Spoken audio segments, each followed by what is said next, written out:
यार्सा संकलन सुरक्षामा खटिएका प्रहरीको लेक लागेर मृत्यु। ठूला सपना बोकेर उडेका केही नेपाली काठको बाकसमा फर्किन बाध्य। दुबईमा मृत्यु भएका साउथको शव 1 महिनापछि नेपाल ल्याइयो।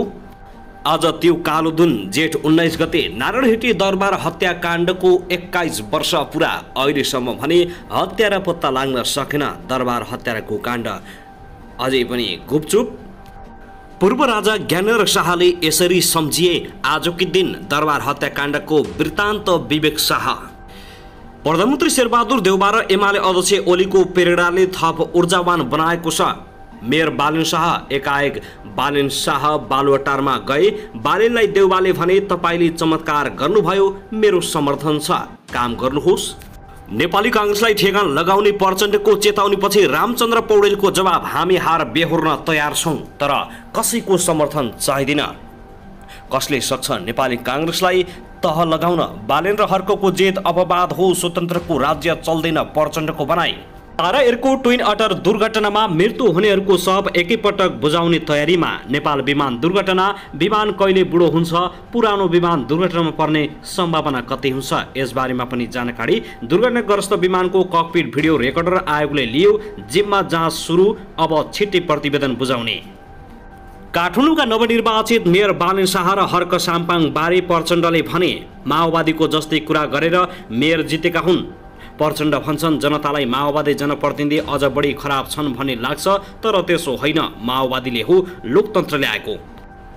संसदमा बजेटमाथि रस्साकसी, कमिसनको विषयमा घोचपेच समेत। प्रतिपक्षको आलोचना बचाउमा केन्द्रित सत्तापछि माओवादी नेताले सोधे, एमसीसीकै खारेज भएको हो? बजेटबारे नारायण काजी श्रेष्ठको प्रश्न, प्रसारण लाइन एमसीसीको कि सरकारको हो? अन्तत कपड्दै 4 की हिरोइन मिरुडा मगरले माफी मागिन्। आखिर किन माफी मागिन् त? यदि गल्ती कसको थियो यसबारेमा पनि सम्पूर्ण जानकारी आजकै समाचारमा। मिरुडा मगरको गल्ती थियो या थिएन यसबारे पनि जानकारी। सवारी दुर्घटनामा 3 जनाको मृत्यु। अबदेखि हेलिकप्टरमा 2वटा पाइलट अनिवार्य। नापेकारले भैरवाका अमिन 30,000 घुससहित पक्राउ। झापामा 10 महिनामा बलात्कारका घटना 106वटा। 86 अभियुक्त पक्राउ, बाँकी भने फरार। दुर्घटना हुनुभन्दा अघि पाइलट उत्सव पोखरेलले के भनेका थिए? अन्ततः आयो निकै भावुक बनाउने खबर। बुबालाई फोन गरेर यस्तो भनेका थिए, बिहेको तयारी गर्दै थिए उत्सव पोखरेल, कोसँग बिहे गर्दै थिए त?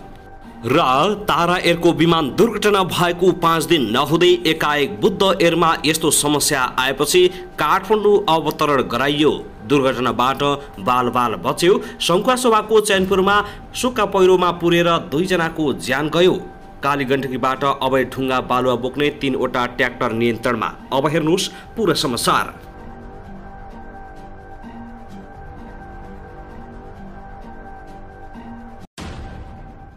दर्शक नमस्कार, युट्युब च्यानल नेपाली खबर मिडियामा तपाईहरूलाई हार्दिक स्वागत छ। यदि हाम्रो च्यानललाई अहिलेसम्म सब्स्क्राइब गर्नुभएको छैन भने सब्स्क्राइब गरी नजिक रहेको बेल आइकनलाई दबाई हामीसँग जोडिनुहोला। दर्शक आज पनि हामी तपाईँहरूमाझ देशभरका विभिन्न खबरका साथ उपस्थित भइसकेका छौँ। यो भिडियोलाई अन्तिमसम्म हेरी हामीले साथ दिनुहोला। दर्शकबिन हाम्रो मेहनतको लागि एउटा सानो लाइक गर्न भने नभुल्नुहोला। कहाँ हेर्दै हुनुहुन्छ, के भन्न चाहनुहुन्छ, तपाईँको मनमा लागेका प्रतिक्रिया अवश्य पनि कमेन्ट गर्न नभुल्नुहोला। दर्शक महानुभाव, के तपाईँ हाम्रो च्यानलमा नियमित श्रोता हुनुहुन्छ? यदि नियमित हुनुहुन्छ भने तल कमेन्ट बक्समा नियमित अथवा रेगुलर लेख्नुहोस्। यदि तपाईँ नयाँ हुनुहुन्छ भने सब्स्क्राइब गरी जोडिनुहोस्, ताकि नयाँ अपडेटका साथ हामी तपाईँहरूमाझ दैनिक रूपमा उपस्थित हुने गर्दछौँ। हाम्रा अपडेटहरू तपाईँहरूलाई के कस्तो लागिरहेका छन्, सल्लाह सुझाव प्रतिक्रिया अवश्य पनि छोड्न नभुल्नुहोला। दर्शक महानुभावहरू, आउनुहोस् आजको पहिलो खबरतर्फ लागौँ। नेपाली कांग्रेसका वरिष्ठ नेता रामचन्द्र पौडेलले नेकपा माओवादी केन्द्रका अध्यक्ष पुष्पकमल दाहाल प्रचण्डलाई जवाब फर्काएका छन्। प्रचण्डले बुधबार काठमाडौँमा आयोजित पार्टीको एक कार्यक्रममा बोल्दै एमाले अध्यक्ष केपी शर्मा ओलीले जस्तै कांग्रेसले पनि दम्ब र अहंकार देखाए ठेगान लगाइदिने चेतावनी दिएपछि नेता रामचन्द्र पौडेलले त्यसको जवाब दिएका हुन्। कांग्रेसलाई पनि भन्न चाहन्छु, अहंकार र दम्बले कसैको हित गर्दैन। कांग्रेसमा पनि एमाले जस्तै अहंकार र दम्ब चुलेर माओवादी केही होइन स्थानीय तहको निर्वाचनमा पनि ठेगान लगाइयो। अब प्रदेश र सङ्घमा पनि ठेगान लगाउने भन्यो भने भोलि हामीले एमालेलाई ठेगान लगाए जस्तै काङ्ग्रेसलाई ठेगान लगाउनु पर्ने दिन नआओस् भन्ने पक्षमा छौँ। प्रचण्डले काङ्ग्रेसलाई चेतावनी दिँदै यस्तो भनेका थिए। त्यसको जवाब फर्काउँदै नेता रामचन्द्र पौडेलले ट्विटरमा प्रचण्डलाई मेन्सन गर्दै लेखेका छन्, इतिहासमा काङ्ग्रेसले धेरै हार बेहोरेको पनि देश र जनता बचाउने काम गरेको छ।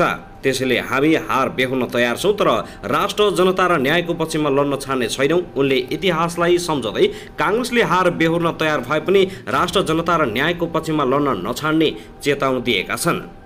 साथै कसैको साथ नचाहिने पनि पौडेलले बताएका छन् भने कसैले धम्की दिन नमिल्ने समेत उनको भनाइ छ। त्यसैगरी आउनुहोस् अब अर्को खबरतर्फ लागौँ। प्रधानमन्त्री शेरबहादुर देउवा र काठमाडौँ महानगरपालिकाका प्रमुख बालिन शाह बीच भेटवार्ता भएको छ। प्रधानमन्त्रीको सरकारी निवास बालुवाटारमा देउवा र बालिन बीच भेटवार्ता भएको हो। भेटवार्ताको क्रममा प्रधानमन्त्री देउवाले बालिन शाहलाई सफल कार्यकालको शुभकामना दिँदै आफ्नो साथ रहिरहने बताएका छन्। तपाईँले चमत्कार गर्नुभयो, म खुसी छु र 5 वर्षको कार्यकालमा हाम्रो पूर्ण समर्थन हुनेछ। भेटमा देउवाले बालिनलाई भनेका थिए। बालिनले मतगणनाका क्रममा जित निश्चित भएपछि नेकपा एमाले अध्यक्ष एवं पूर्व प्रधानमन्त्री केपी शर्मा ओलीसँग पनि भेटवार्ता गरेका थिए। दर्शक त्यसैगरी आउनुहोस् अब अर्को खबरतर्फ लागौँ। यार्सा सङ्कलन सुरक्षामा खटिएका सहायक प्रहरी हवलदारको लेक लागेर मृत्यु भएको छ। दैलेखको महाबु गाउँपालिका 4 स्थायी ठेगाना भई हाल कोहलपुर नगरपालिका 11 बाँके घर भएका सहायक प्रहरी हवलदार राजकुमार सिंहको उपचारका क्रममा मृत्यु भएको हो। मृतक सिंह मुगुको मुगुम कारमा रोङ गाउँपालिका 2 ठुलीकोशी रिमार स्थित यार्सा सङ्कलन सुरक्षामा खटिएका थिए। ड्युटीका क्रममा मङ्गलबार बिहानदेखि टाउको दुख्ने र श्वास प्रश्वासमा समस्या भएपछि हेलिकप्टर मार्फत कोहलपुर मेडिकल कलेज लगिएको थियो। उपचारको क्रममा हिजो दिउँसो 2 बजे मृत घोषणा भएको प्रहरीले जनाएको छ। मृतक सिंह 2067 सालमा प्रहरी जवान पदमा भर्ना भई जिल्ला प्रहरी कार्यालयमा मुगुमा कार्यरत रहेका थिए। दर्शक त्यसैगरी दुबईमा मृत्यु भएका बेदकोट नगरपालिका 4 विजयनगर बगुनका 22 वर्षीय खडक साउदको शव 1 महिनापछि नेपाल ल्याइएको छ। मृतकका दाजु शेरसिंह साउदले बुधबार त्रिभुवन अन्तर्राष्ट्रिय विमानस्थलमा शव बुझेको देवदह नगरपालिकाका निवर्तमान नगर प्रमुख अशोक कुमार चन्दले जानकारी दिएका छन्। शव बुझेपछि विमानस्थलबाटै गाडीमा आफन्तसहित घर पठाइएको छ। उनका अनुसार साउद 3 महिना अघि भिजिट भिसामा दुबई गएका थिए। वैशाख 24 गते साउदको अचानक मृत्यु भएको थियो। भिजिट भिसामा दुबई गएका साउदको शव ल्याउन त्यहाँ रहेका नेपालीले 3 लाख रकमको व्यवस्था मिलाएका हुन्। नेपाल सरकारले भिजिट भिसामा गएको शव ल्याउन नसकिने बताएपछि त्यहाँ रहेका नेपालीले सहयोग गरेको बताइएको छ। दर्शक त्यसैगरी आउनुहोस् अब अर्को खबरतर्फ लागौँ। काठमाडौँ महानगरपालिकाका मेयर बालेन्द्र शाहले राजधानीको फोहोर विसर्जन गर्न सिजडोल र बन्चेरै डाँडा ल्यान्डफिल्ड साइटका स्थानीयवासीसँग सोमबार राति 10 बजेसम्म अनौपचारिक वार्ता गरेका थिए। वार्तामा स्थानीय दलका केही कार्यकर्ता र मेयर शाहका सचिवालयका कर्मचारी मात्रै थिए। सरकारसँग वार्ताको विषयमा महत्त्वपूर्ण भूमिका खेलेका स्थानीय सङ्घर्ष समितिका संयोजक श्रीराम ढुङ्गानालाई बोलाइएको थिएन। एकतर्फी रूपमा केहीलाई मात्र बोलाइएको भन्दै स्थानीय थप आक्रोशित भएका छन्। स्थानीयले मेयर घोषणा भएपछि मेयर शाहले गरेका बाजा पूरा नगरेसम्म फोहोर विसर्जन गर्न नदिने चेतावनी दिएका छन्। शाहले भर्खरै पदबहाली भएका छौँ, अबको केही दिनपछि माग पूरा गर्नेछौँ भनेर केही दिन अगाडि फोहोर विसर्जन गर्ने समय माग गरेको भए पनि बन्चरेमै फोहोर व्यवस्थापन हुने जिकिर गर्दै स्थानीय भन्छन्। तर उहाँले फोहोर विसर्जनको अवस्था सुधार नभएसम्म हाम्रो फोहोर विसर्जन गराउँदिन भन्नुभएको थियो। हामी उहाँको बाचा पूरा नभएसम्म फोहोर फ्याँक्न दिन्नौँ। महानगरपालिकाको मेयरमा विजय भएकै दिन शुक्रबार दिउँसो शाह केही सहयोगी लिएर सिजडोल र बन्चरे डाँडा ल्यान्डिङ फिल्डमा पुगेका थिए।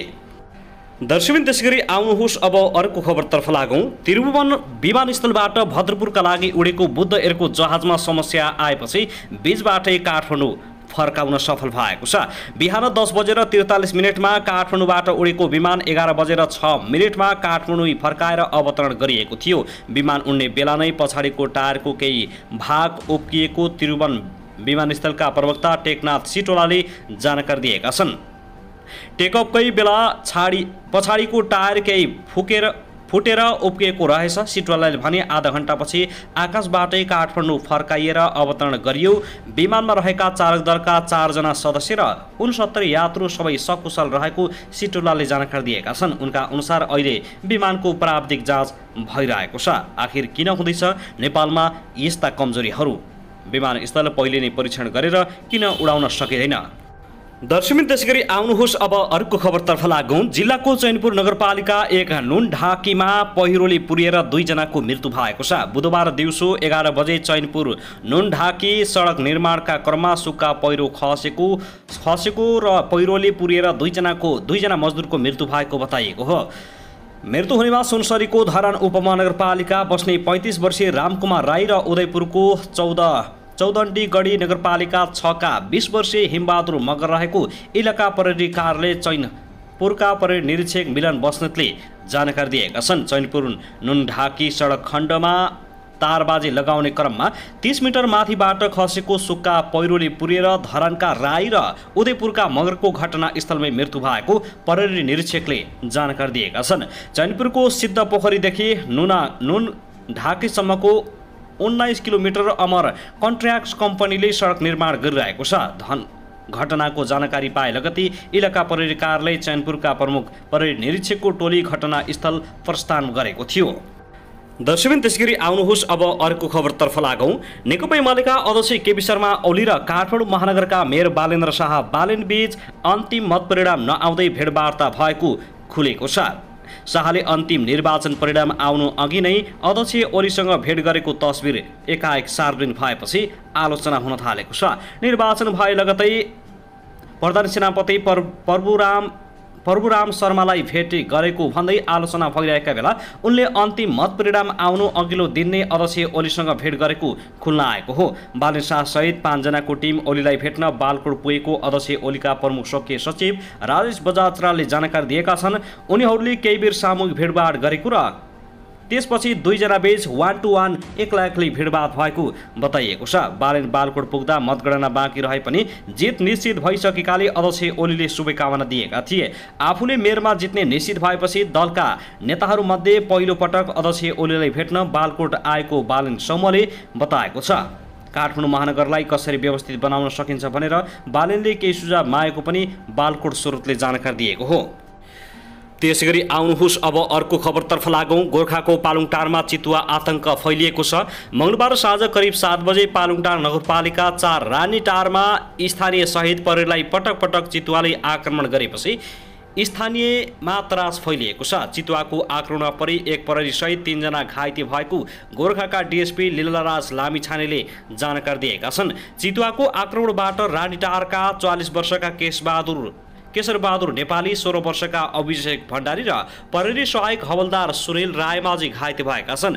डीएसपी लामिछानेका अनुसार नेपालीको ढाडमा र भण्डारीको तिग्रामा सामान्य चोट लागेको छ। प्रहरी सहायक हवलदार रायमाझीलाई पनि सामान्य चोट लागेको छ। घाइते 3 जना स्थानीय मेडिकलमा सामान्य उपचारपछि घर फर्किएका छन्। डीएसपी लामिछानेका अनुसार बारीमा काम गरिरहेका स्थानीय 2 जनालाई चितुवाले आक्रमण गरेको थियो। लगतै सुरक्षाको लागि खटिएका टोलीले गाउँलेलाई जनचेतना दिन भेला भएको स्थानमा नै प्रहरीलाई पछाडिबाट आक्रमण गरेको डीएसपी लामिछानेले बताएका छन्। दर्शकबिन त्यसैगरी आउनुहोस् अब अर्को खबरतर्फ लागौँ। अर्थ मन्त्रालयले पेट्रोल र डिजेलमा लाग्दै आएको पूर्वाधार कर घटाएको छ। पेट्रोल र डिजेलमा लगाउँदै प्रति लिटरमा 10 रुपियाँको पूर्वाधार कर घटाउने निर्णय गरिएको अर्थ मन्त्रालय स्रोतले जनाएको छ। अर्थ मन्त्रालयले पूर्वाधार कर घटाएर पेट्रोलियम पदार्थको मूल्य समायोजन गर्न उद्योग वाणिज्य तथा आपूर्ति मन्त्रालयमा मंगलबार पठाएका छौँ। मन्त्रालय स्रोतले भनेको छ अब मूल्य समायोजन आपूर्ति मन्त्रालय वा आयल निगमबाट हुनेछ। मन्त्रालयले औपचारिक रूपमा निर्णय सार्वजनिक गरेको छैन। अन्तर्राष्ट्रिय बजारमा नै पेट्रोलको मूल्य बढेसँगै भारतले 10 रुपियाँ कर घटाएको हो। नेपालले पनि केही दिनपछि सोही मात्रामा पेट्रोलको कर घटाउने निर्णय गरेको छ। निगमले इन्डियन आयल निगमबाट प्रति लिटर 117 रुपियाँ 18 पैसामा खरिद गरेको पेट्रोलमा प्रति लिटर 63 रुपियाँ 23 पैसा कर लगाएको छ र 134 रुपियाँ 54 पैसामा खरिद गरिएको डिजेलमा 45 रुपियाँ 91 पैसा सरकारले कर लगाउँछ। यसका साथै ढुवानी भाडा, निगमको प्रशासनिक खर्च, बिमा खर्च, प्राविधिक नोक्सानी, विक्रेता कमिसनका नाममा 39 रुपियाँ 81 पैसा शुल्क लिने गरिएको छ। कति रुपियाँ घट्ला त पेट्रोलको मूल्य? यसबारे पनि हामी छानबिन गरेर जानकारी दिनेछौँ। अन्तिम समय हेर्नु।